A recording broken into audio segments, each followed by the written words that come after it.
차가 빼곡하게 서 있는 복잡한 서울의 도심, 그리고 도로 위의 한 차량 안에서 영국 귀족이라 불리던 여성과 그녀의 비서였던 한 여성이 무언가를 보고는 운전기사를 향해 손짓하기 시작합니다. 영국 귀족 여성은 생전 처음 보고 듣는 것에 충격을 받았는지 영국에서의 삶이 180도 달라지기 시작했다고 하는데요. 과연 이 영국 귀족 여성과 그녀의 비서였던 여성에게 무슨 일이 있었던 걸까요? 안녕하세요. 저는 영국에서 살고 있는 리지 페닉이라고 합니다. 제가 하고 있는 일은 조금 독특해요. 영국 귀족의 비서 일을 하고 있기 때문이죠.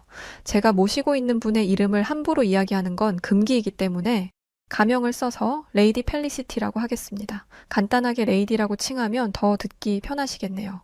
레이디와 저는 최근 한국에 또 한 번 방문하게 됐는데요. 저희가 왜 이 낯선 나라에 2번이나 방문하게 되었는지 그 이야기를 해보려고 합니다. 저는 옥스퍼드 대학교에서 경영학을 전공했어요. 영국 귀족의 비서는 개인적인 사생활 관리뿐만 아니라 자산 관리도 함께 할 줄 알아야 하기 때문에 경영학 전공임에도 비서 일을 하고 있습니다. 사실 솔직하게 말하면 돈 때문이죠.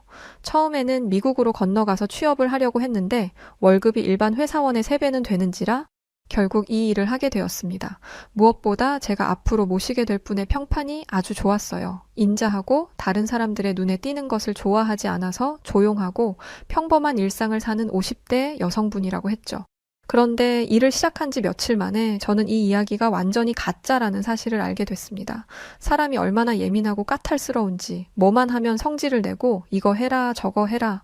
게다가 자기가 했던 말을 계속 잊어버려서 곤란했던 적이 한두 번이 아니에요. 나는 이 드레스를 고른 적이 없어. 내가 고른 옷 하나 주문도 못하면서 어떻게 내 비서 일을 하겠다는 거야? 처음에는 제가 진짜 실수한 줄 알았어요. 그런데 이게 몇 번이고 반복되니까 내가 진짜 실수한 게 맞는지 찾아보게 되더라고요. 짜증이 머리끝까지 솟아오른 상태에서 매장의 CCTV를 확인해 봤어요.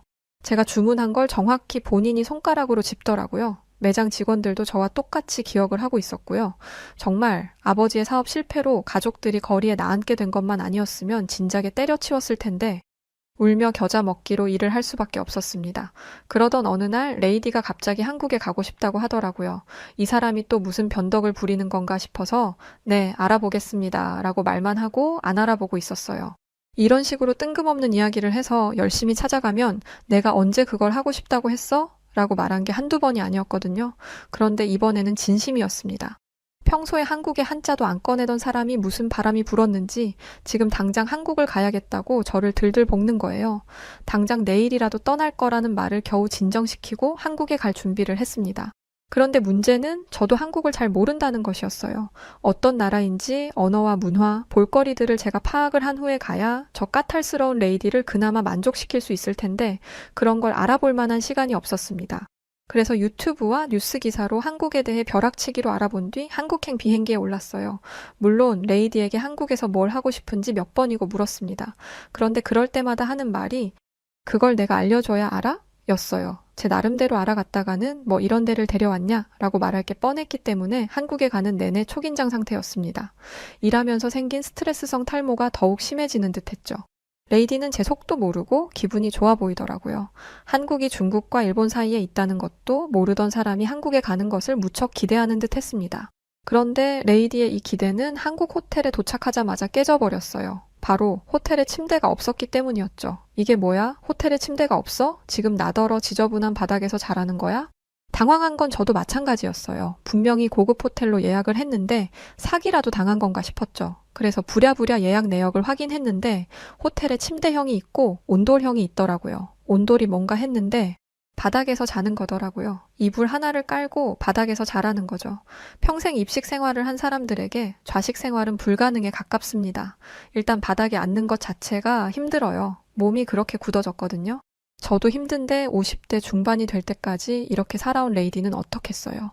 게다가 레이디는 바닥에 앉는 행위 자체를 굉장히 자존심 상하는 것으로 생각하고 있었습니다. 이게 뭐야? 가장 최고급 호텔로 예약한 거 아니었어? 이게 최고급이라니 한국의 수준이 이 정도밖에 안 된다는 거야. 저는 급하게 호텔 측에 침대룸이 있는지 물었지만 호텔 예약은 이미 꽉 찬 상태였습니다. 주변에 있는 호텔들도 알아봤지만 괜찮은 룸은 이미 다 나갔더라고요. 레이디는 자기가 누군지 알면 없던 방이라도 만들어줄 거다라고 성질을 냈지만 여기는 영국이 아니라 한국이었습니다. 아무리 영국에서 온 귀족이라 하더라도 영국 국왕도 아니고 로열 패밀리도 아닌데 한국 호텔이 편의를 봐줄 이유는 없었죠. 그래서 결국 레이디는 그 방에서 잠을 자야 했어요. 바닥에서 잔다 뿐이지 단차가 있는 평상 위에 잠자리가 있었고 나머지 시설은 더할 나위 없이 좋았기 때문이었죠. 저는 그동안 비서로 지내면서 익힌 기술을 이용해 레이디를 어르고 달랬고 레이디는 결국 불평불만을 하던 온돌방에서 잠을 잤습니다. 그런데 다음 날 아침 정말 어이없는 상황이 벌어졌어요. 레이디가 당초에 잠에서 깨지를 못하는 거예요. 사람이 녹아내린 듯이 기절한 듯 잠에 빠졌는데 저는 진짜 기절한 게 아닌가 싶었습니다.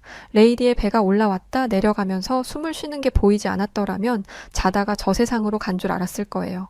레이디를 깨우려고 평상 쪽으로 갔는데 아니 바닥이 뜨끈하더라고요. 저도 똑같이 평상이 있는 방에서 잤는데 제가 뭘 작동하지 않은 건지 따뜻하지 않았습니다. 레이디는 겨우 눈을 뜨더니 아주 개운해하며 이렇게 말했어요. 세상에 이렇게 푹 잔 건 처음이야. 마치 몸이 녹아내리는 듯한 느낌이었어. 알고 보니 호텔 예약할 때 쓰여있던 온돌은 바닥을 따뜻하게 만드는 한국의 전통적인 난방 방법이더라고요. 저희가 한국에 처음 방문했을 당시 한국은 가을에서 겨울을 넘어가던 시점이었기 때문에 온돌을 사용해 볼 수 있었던 것이었죠. 레이디는 일어나서 몸을 이리저리 움직이더니 또 한 번 감탄했습니다. 최근에 이렇게 몸이 가벼웠던 적이 있었나? 관절 마디마디가 훨씬 나아진 기분이야. 그 어떤 테라피를 받아도 이렇게 호전된 적은 없었어. 레이디는 그 나이 때보다 심한 관절염으로 고생 중이었습니다. 관절염은 어쩔 수 없는 노화의 증거이니 그냥 참고 살라는 의사의 말에 관절염 통증이 심해지면 진통제를 먹으며 살고 있었죠. 의학적으로 도움을 받을 수 있는 게 없다 보니 여러 민간 테라피를 받으면서 어떻게든 관절염을 좀 나아지게 해보려고 했지만 그조차도 일시적일 뿐이었습니다. 그런데 잠을 자고 일어났을 뿐인데 테라피의 몇십 배의 효과가 난 거예요. 심지어 아침에 특히 통증이 심해서 일어나자마자 진통제를 먹는 게 일상이었는데 그날은 진통제를 찾지 않았습니다. 바닥에서 어떻게 자냐고 불평불만한 건 금세 잊고 한국에 있는 동안은 무조건 이 온돌에서 잘 거라고 하더라고요. 그런데 오후가 되자 레이디의 변덕스러움이 또다시 시작됐습니다. 뭐가 그리 짜증이 나는지 차를 타고 이동하는 내내 궁시렁거리면서 불만을 쏟아내더라고요. 서울은 원래 이렇게 복잡한 거야? 대체 사람은 또 왜 일이 많아? 한국의 대중교통이 매우 잘 되어 있다는 건 조사를 통해 알고 있었어요. 그런데 이 레이디를 어떻게 지하철에 태우겠어요? 그래서 차가 좀 막힐 각오를 하고 차를 탄 것이었는데 서울의 교통체증은 저도 당황할 정도였습니다. 서울이 수도라고 해도 한국은 작은 나라잖아. 개미만큼 작은 나라의 수도가 이렇게 복잡할 일이냐고. 한국인들은 죄다 서울에 사는 거야? 리지, 빨리 대답해. 저는 땀을 뻘뻘 흘리면서 이 난관을 어떻게 헤쳐나가야 할지 고민하고 있었는데 그 순간 저희 옆으로 버스 한 대가 휙 하고 지나갔습니다. 도로를 보니 차선 하나가 비워져 있더라고요. 이 모습을 본 레이디는 난리가 났습니다. 뭐야, 빈 도로가 있잖아? 도로 하나가 통째로 비워져 있는데 바보같이 뭘 하고 있었던 거야? 당장 차선을 바꿔. 저는 원망스러운 눈빛으로 한국인 운전기사를 바라봤습니다. 어서 차선을 바꿔달라고 했죠. 그런데 기사는 차선을 바꿀 수 없다고 했어요. 저건 버스 전용 차로라서 버스가 아닌 차량은 운행할 수 없습니다. 버스 전용 차로라니 생전 처음 듣는 단어였어요. 출퇴근 시간이 워낙 혼잡하다 보니 대중교통으로 출퇴근하는 분들을 위해서 차도 하나를 비워놓는 거예요. 이렇게 하면 대중교통으로 출퇴근을 하면서 생기는 피로감을 덜 수 있으니까요. 솔직히 저는 매우 획기적인 방법이라고 생각했어요. 영국 런던도 차가 막힐 때는 굉장히 막히거든요. 도로를 분리해 놓기는 했는데 그건 자전거와 자동차 전용 도로를 나눠 놓은 정도입니다. 저같이 대중교통을 타고 다니는 사람들은 차가 평소보다 많이 막히거나 앞에서 사고라도 나면 직장에 지각하는 게 흔한 일이에요. 그렇다고 지각을 이해해 주느냐? 절대 아니죠. 저도 한번 이랬다가 한바탕 난리를 쳤었습니다. 이렇다 보니 버스 전용 차로라는 게 신기할 수밖에 없었어요. 대중교통을 자주 이용하는 사람들이라면 전부 저와 같은 반응이었을 거예요. 하지만 레이디는 아니었죠. 이건 차를 가지고 다니는 사람들에 대한 차별이야. 대중교통을 타고 다닌다고 특혜를 주는 게 말이 돼? 하지만 변덕스러운 레이디의 불만은 교통정체가 조금 풀리면서 다른 곳으로 향했습니다. 나는 이 도시 가운데에 있는 게 너무 숨 막혀. 답답해서 숨을 쉴 수가 없다고. 도대체 다들 왜 한국에 못 가서 안달인 거야?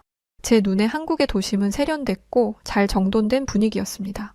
급하게 발전한 나라들은 건물이 중구난방으로 지어져서 통일감이 없어 보이는데 한국은 건물들이 하나같이 깨끗하고 건축 디자인 면에서도 매우 훌륭했거든요. 하지만 주로 한적한 교외에서 생활하는 레이디에게는 서울이 답답하게 느껴질 수도 있을 것 같다고 애써 이해하며 넘어갔습니다. 그리고 제가 집중한 건 다들 왜 한국에 못 가서 안달이야? 라는 대목이었어요. 저는 레이디가 저에게마저 숨기려고 했던 한국에 온 이유를 알아차릴 수 있었습니다. 레이디는 전통 있는 귀족 집안 출신답게 사교계에서의 자신의 입지를 굉장히 중요하게 생각했습니다. 귀족과 사교계가 영화나 드라마에서만 존재한다고 생각하시는 분들도 계신데 왕이 있고 귀족이 있는 나라에는 아직도 사교계라는 게 존재합니다. 그리고 레이디는 사교계의 유행을 선도하려고 했고 지금까지 그래왔어요. 하지만 어느 순간부터 이 유행에서 조금씩 밀리는 것 같더라고요.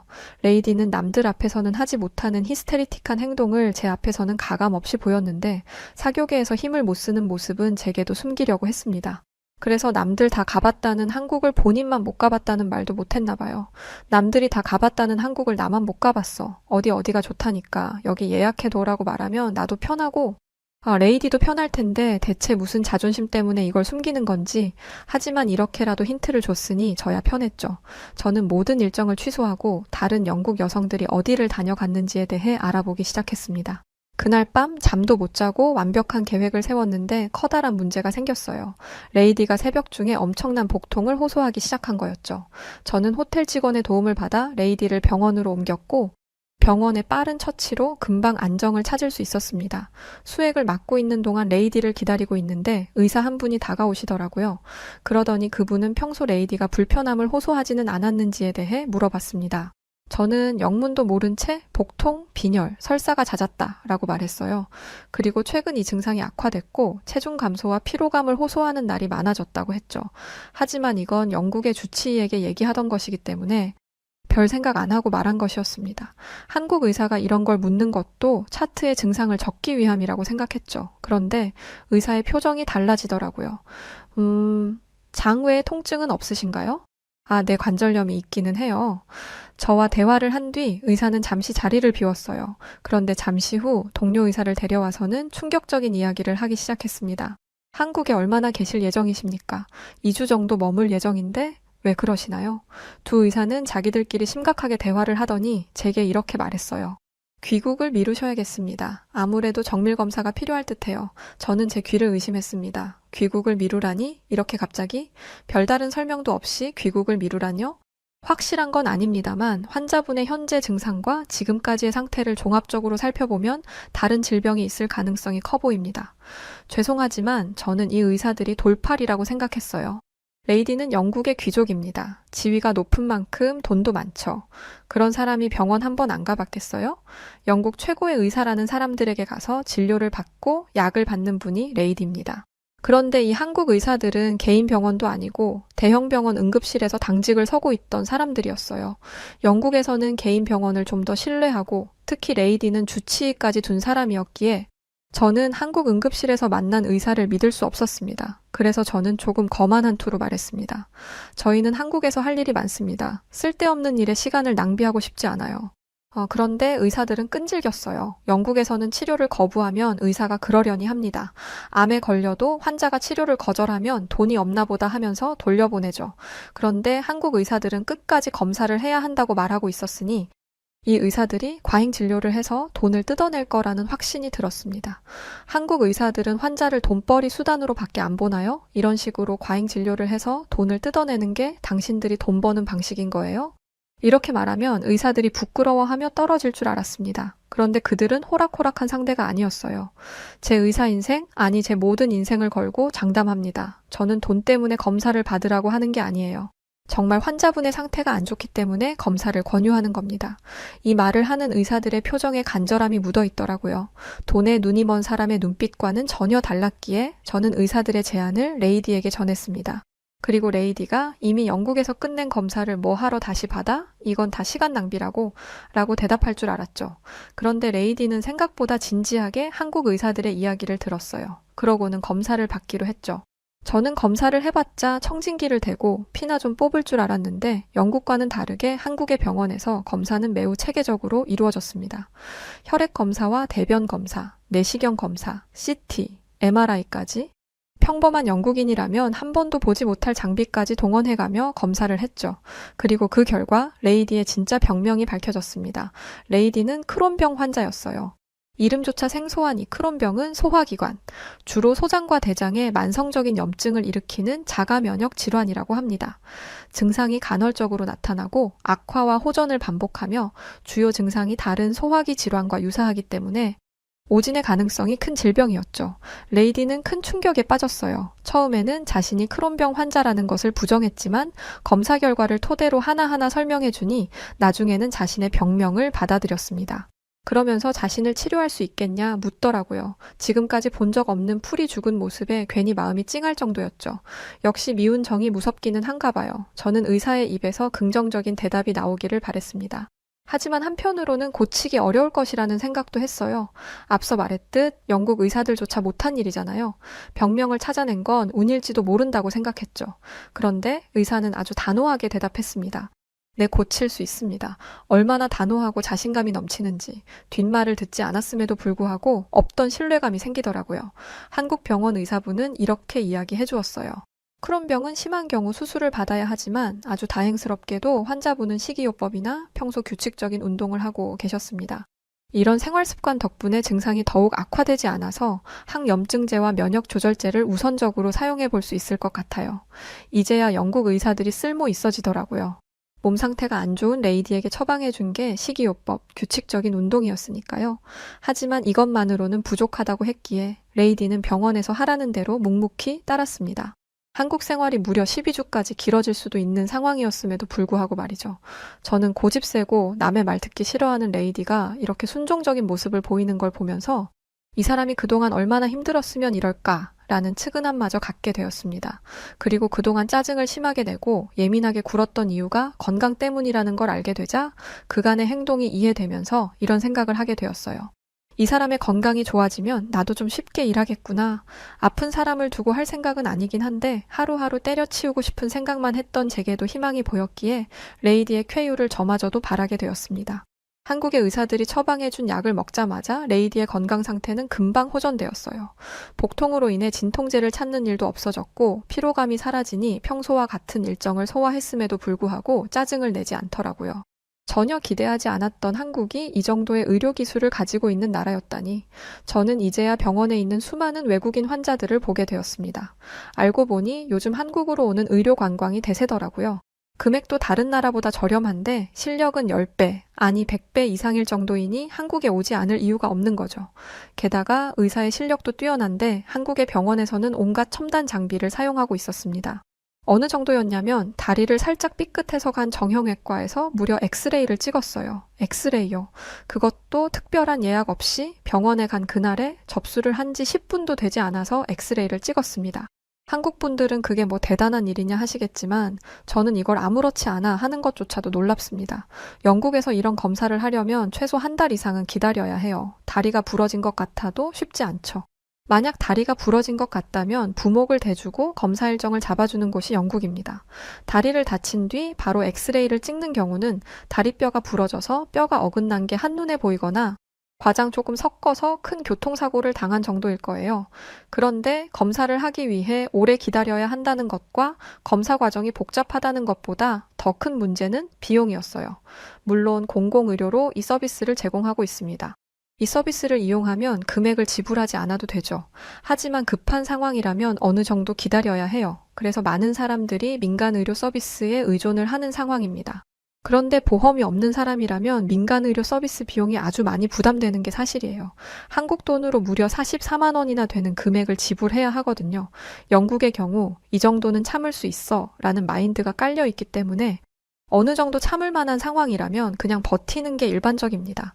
그런데 한국에서는 비보험으로 검사를 해도 8만 원 밖에 안 하더라고요.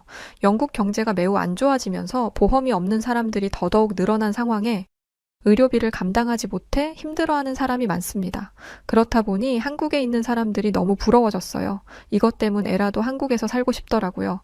그래도 우린 미국보다는 훨씬 나으니까 라고 생각하며 영국의 의료 시스템에 만족하고 있던 제가 부끄러워질 정도였습니다. 정형외과에 간 그날부터 호전됐어요. 5일도 안 돼서 쌩쌩해졌죠. 하지만 레이디의 관절통은 해결되지 않았습니다. 크론병의 장외 증상으로는 관절통이 있는데 이것도 크론병의 증상이라고 생각했기에 이 관절통도 당연히 좋아질 거라고 생각했어요. 하지만 이건 개선되지 않았죠. 한국인 의사에게 물어보니 이건 크론병이 아니라 50대 후반으로 넘어가며 생긴 노화로 인한 관절염이라고 말했습니다. 레이디의 병명을 척척 알아내고 병을 고쳐주었던 의사가 이렇게 이야기를 하니 정말 방법이 없겠더라고요. 진통제를 처방해 드리기는 할 텐데 혹시 한의학에 대해 들어보셨나요? 의학이면 의학이지 한의학이라니. 한국의 전통의학이라는 이야기를 들었음에도 불구하고 의심이 생겼습니다. 물론 마음 한쪽에서는 이렇게 훌륭한 의사들이 추천하는 데잖아. 당연히 도움이 되겠지. 뭘 고민해? 라는 생각이 피어올랐지만 침술과 뜸이라는 것을 찾아보니 도저히 갈 엄두가 안 나더라고요. 난생 처음 그런 모습을 봤던 영국인의 입장에서 뾰족한 침들을 몸에 넣는다고 병이 나아질 수 있다는 것 자체가 제가 가지고 있던 통념상 이해되지 않는 부분이라서 더욱 그랬죠. 아니 생각을 한번 해보세요. 사람 몸에 수십 개의 바늘을 꽂아 넣는다는 건데 심지어 그것도 마취도 안 한 상태에서 말이죠. 게다가 일반적으로 사용하는 검사 기계들은 누가 봐도 안심이 될 것 같은 느낌을 받게 하잖아요. 그런데 한의학은 사람 손목에 손을 얹고 몸 상태를 확인한다고 하더라고요. 이게 무슨 의학이죠? 이거야말로 절대적 신앙과 관련된 미신이라고 생각했습니다. 그런데 레이디는 저와 생각이 달랐어요. 이 고통에서 벗어날 수만 있다면 뭐라도 하겠다고 하더라고요. 제가 어떻게 레이디를 이길 수 있겠어요. 저는 의사가 추천해준 대로 한의원에 찾아갔습니다. 한의원에 발을 들이자마자 코를 찌르는 이상한 냄새가 났어요. 저는 그 순간 잘못 왔다 싶었죠. 그런데 한의원에서 진료와 치료를 마치고 난 뒤에는 이상하던 그 냄새가 향긋하게 느껴지기까지 했습니다. 왜냐면 바로 레이디의 관절통이 호전되었거든요. 저는 레이디의 검사를 옆에서 지켜봤는데요. 제가 찾아본 것과 달리 한의사는 초음파를 사용했습니다. 알고 보니 한의학과 양학을 접합하는 연구가 한국에서 이루어지고 있더라고요. 의사는 레이디가 퇴행성 관절염을 앓고 있다고 진단을 했습니다. 그런데 이건 이미 알고 있는 사실이잖아요. 초음파를 사용한다는 것에 놀라긴 했지만 과연 관절염을 나아지게 할 수 있을지는 의문이었어요. 레이디가 치료실로 들어간 뒤 그 옆에서 지켜보는데 무릎에 뜸을 뜨더라고요. 뭔가를 올려놓고 불을 붙이는데 정말 경악을 금치 못했습니다. 사람 몸에 불을 붙이는 건 처음 봤거든요. 아니 그냥 지금 한국에서 겪고 있는 모든 것들이 다 처음이었죠. 그런데 이상하게 한국 병원에서부터 그 악명 높은 레이디가 얌전했습니다. 그리고 저는 괜히 보는 것만으로도 고통스러운데 레이디는 너무나 차분하기까지 했죠. 오히려 따뜻하니 기분이 좋고 마음이 편해진다고 하더라고요. 저는 뜸을 뜰 때 나오는 무언가가 사람을 마취하는 게 아닌가 하는 의심까지 하게 됐습니다. 더 경악한 건 침이었어요. 유럽에도 침술은 있지만 가까이에서 본 건 처음입니다. 그리고 그 침술로 건강이 나아졌다는 사람은 본 적이 없기 때문에 이 침술에 신뢰가 가기보다는 고통스러운 괴롭힘 정도로만 보였어요. 그런데 레이디는 그냥 따끔한 정도이지 과장할 필요 없다며 오히려 저를 안심시켰습니다. 사실 저는 크론병 약을 먹자마자 온화해진 레이디에게 적응을 못하는 중이었어요. 솔직히 침이 주는 두려움 때문에 인자함은 뒤로 미루고 아무리 그래도 나를 이런 데에 데려오냐 할 줄 알았죠. 그런데 이런 반응이라니 레이디가 정말 한의원에서 안정감을 느끼고 있다는 게 믿어졌습니다. 침을 놓고 얼마 지나지 않아 침을 제거했는데 거기서 그치지 않고 전기 충격기 같은 것을 사용했어요. 저는 이걸 보고 또 한 번 경악했는데 레이디는 여전히 편안해 보였습니다. 모든 치료가 끝났고 레이디는 온돌에서 자다가 일어났을 때처럼 노곤노곤한 상태로 치료실에서 나왔어요. 그런데 한 발자국 걷자마자 눈을 크게 뜨더라고요. 그러더니 그 자리에서 발을 구르기도 했습니다. 레이디, 왜 그러세요? 혹시 어디가 불편한가 싶어서 물어보니 레이디는 놀란 표정을 지으며 이렇게 말했습니다. 세상에, 무릎이 아프지 않아. 심지어 무릎이 부드럽게 움직이는 느낌이야. 이런 기분은 십몇 년 만에 처음이라고. 의사는 퇴행성 관절염의 완치는 어렵다고 말했습니다. 하지만 주기적으로 치료를 받으면 악화되는 것을 막을 수 있고 진통제 없이도 일상생활이 가능하도록 통증을 완화시킬 수 있다고 했죠. 레이디는 좌절했습니다. 왜냐하면 레이디는 주기적으로 치료를 받을 수 없는 사람이잖아요. 한국인이 아니라 영국인이니까요. 그러나 열심히 수소문한 결과 해외 진출을 한 한의사들이 있다는 것을 알게 되었어요. 한국의 한의사는 레이디의 증상과 치료 경과를 자세히 적어주었고 레이디는 한시름 놓을 수 있었습니다. 레이디는 다른 여성들이 입이 닳도록 말한 K-뷰티와 드라마, 맛있는 음식 등을 경험하러 온 것이었는데 어찌 보면 그것보다 더 귀중한 것을 얻게 되었어요. 바로 건강이었죠. 건강을 회복한 레이디는 복잡했던 서울을 부지런하고 역동적인 도시라고 표현했고, 차가운 빌딩 숲을 자연과 현대적 건물의 조화라고 말하기 시작했습니다. 이제야 서울 안에 있는 공원과 조경을 보기 시작한 거죠. 레이디는 어떤 모임에 가든 한국의 의료기술에 대해 입이 닳도록 소개하고 있습니다. 게다가 인자한 본래의 성격을 되찾았죠. 당연히 제 근무 환경도 180도 달라졌습니다. 이젠 레이디의 옆에 있는 게 예전처럼 힘들거나 짜증나지 않아요. 그래서 제 평생 직장이 되었어요. 한국으로의 방문은 제 인생을 변화시켰다 해도 과언이 아닙니다. 왜 유럽에 있는 많은 사람들이 그 땅덩어리도 작은 한국을 구태여 바득바득 가겠다고 난리였는지 저는 레이디와 한국을 경험하고 완벽하게 이해할 수 있었어요. 그런데 알고 보니 한국에게 좋은 경험을 하고 칭찬했던 건 레이디와 저만 그랬던 게 아니었다는 걸 한 기사를 보고 알게 되었어요. 실제로 얼마 전 해외 외신은 한국인들의 행보는 상상 초월이라며 극강의 극찬을 쏟아냈습니다. 런던 첼시 왕립병원의 한국전 참전용사를 전담하는 필립 셰년 소령은 첼시 왕립보훈병원에는 여러 전쟁과 전투에 참전한 참전용사들이 있다. 하지만 꾸준히 기회가 될 때마다 찾아와 감사를 전하는 건 한국이 유일하다라며 그 고마움을 전한 적도 있는데요. 실제 한국은 도움을 받은 여러 국가의 은혜를 갚는 나라로 익히 알려져 있으며 이런 수식어를 얻기까지는 수많은 한국인들의 노력이 있었다 전해집니다. 그리고 그중 큰 화제가 되었던 일이 있습니다. 한국인의 요청으로 16개의 병력 지원 참전국 언론사에 보도된 기사 내용이 너무도 파격적이란 반응이었는데요. 지금의 발전된 한국이 있기까지 여러분들의 헌신이 있었습니다. 발전된 한국의 의료기술로 도움을 드리고 싶으며 한국으로 모셔오기 위한 숙박, 항공 등 모든 걸 지원해드리겠습니다. 부디 연락 부탁드립니다. 이 대대적인 의료 지원 프로젝트는 국가에서 나선 것이 아닌 한국 소기업에서 자체적인 프로젝트를 진행한 것으로 이들은 직접 발로 뛰어 각국의 매체에 연락하고 요청해 보도된 결과물이라 전해졌습니다.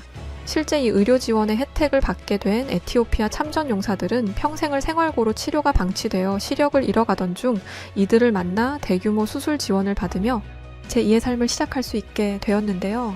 이로 인해 해당 국가의 신문에까지 보도되며 주목받게 된 한국 기업은 그저 한국인으로서 해야 할 일을 했을 뿐이라는 간단명료한 한마디를 남겨 더욱 강렬한 인상을 남겼습니다. 한국 기업 인프레쉬, 이 기업은 작은 몸집을 가졌지만 참전용사 후원에는 여느 대기업 못지않은 큰 포부를 가지고 있습니다.